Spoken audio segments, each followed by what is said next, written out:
السلام علیکم ورحمۃ اللہ وبرکاتہ۔ امید ہے کہ آپ سب خیریت سے ہوں گے۔ کلاس 7 آج ہم کریں گے چیپٹر محنت کی عظمت کے بارے میں۔ اس کی ایکسپلینیشن کی ویڈیو اور اس کی ریڈنگ ہم کر چکے ہیں۔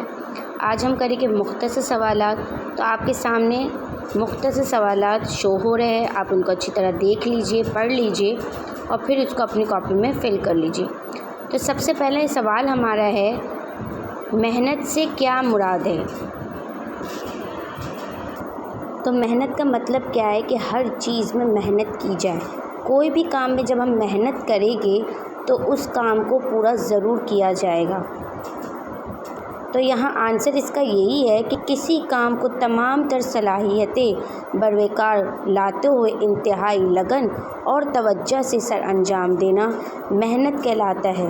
مطلب سوچ سمجھ کے، اپنے وقت پہ محنت کر کے، لگن سے، توجہ سے، ہر چیز میں محنت کر کے جب ہم وہ کام سر انجام دیتے ہیں تو اسے کیا کہتے ہیں؟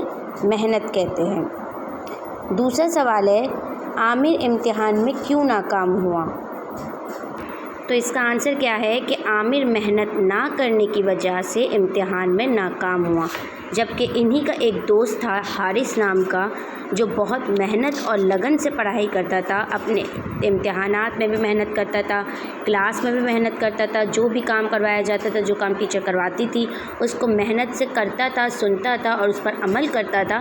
تو وہ بچہ کیا ہوا؟ اپنی فرسٹ پوزیشن پہ آیا، اور یہ عامر جو تھا وہ امتحان میں اور عام روٹین میں بھی وہ پڑھائی پہ توجہ نہیں دیتا تھا، کام میں لگن نہیں لگاتا تھا اور پیپرز کے دوران بھی کھیل کود میں ہی لگا رہتا تھا۔ تو پھر اس کا نتیجہ کیا ہوا کہ وہ امتحان میں ناکام ہوا۔ تھرڈ کوسچن ہے، قرآن مجید میں اللہ تعالیٰ نے محنت کے بارے میں کیا قانون فطرت بیان کیا ہے؟ آنسر اس کا دیکھیں، اللہ تعالیٰ نے محنت کے بارے میں قرآن مجید میں فرمایا، انسان کو وہی کچھ ملے گا جس کے لیے وہ محنت کرے گا، اور اس کی محنت کا نتیجہ جلد ہی ظاہر ہو جائے گا۔ ٹھیک ہے، تو آپ کو یہی بات بتائی گئی ہے کہ کوئی بھی کام میں جب تک ہم محنت نہیں کریں گے تب تک ہمیں اس کا صلہ نہیں ملے گا۔ تو اللہ تعالیٰ نے بھی یہی بات فرمائی ہے کہ انسان کو دنیا میں اور آخرت میں وہی کچھ ملے گا جس کے لیے وہ محنت کرے گا، اور اس کی محنت کا نتیجہ جلد ہی اس کو ظاہر ہوگا۔ دنیا میں رہنے کے لیے ہمیں دنیا کی چیزوں پہ محنت کرنی پڑتی ہے، جیسے کاروبار میں، اسکول کی پڑھائی میں، دنیا کی بہت سی چیزیں ایسی ہیں جو دنیا میں رہنے کے لیے ہمیں محنت و مشقت کرنی پڑتی ہے، تو ہمیں اس کا صلہ دنیا میں ملتا ہے، جیسے ہم کامیاب ہوتے ہیں، ہمیں ترقی ملتی ہے۔ اور آخرت کا کامیابی کے بارے میں کیا فرمایا ہے کہ دنیا میں رہتے ہوئے ہمیں اپنی آخرت کو بھی سنوارنا ہے، اپنی آخرت کے لیے بھی محنت کرنی ہے، نماز پڑھنی ہے، نیکی کے کام کرنے ہیں، وقت نمازیں پڑھنی ہے، وقت ہر کام کو ادا کرنا ہے، تو یہ ہماری آخرت کی محنت ہوتی ہے۔ تو دنیا اور آخرت دونوں کی محنت ہمیں کرنی ہے۔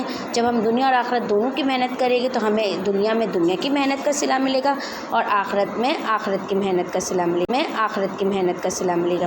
تو ہر چیز میں ہمیں کیا کرنی ہے؟ محنت کرنی ہے، تو انسان کو وہی ملے گا جس کے لیے وہ محنت کرے گا۔ یہ 3 کوسچن آپ کے مختصر سوالات ہیں، آگے اور بھی ہیں، وہ میں نیکسٹ کلاس میں آپ لوگوں کو انشاءاللہ کرواؤں گی۔ ابھی فی الحال آپ یہ 3 کوسچن اچھے سے دیکھ لیجئے اور ان کو اپنی کاپی میں فل کر لیجئے۔ تھینک یو، اللہ حافظ۔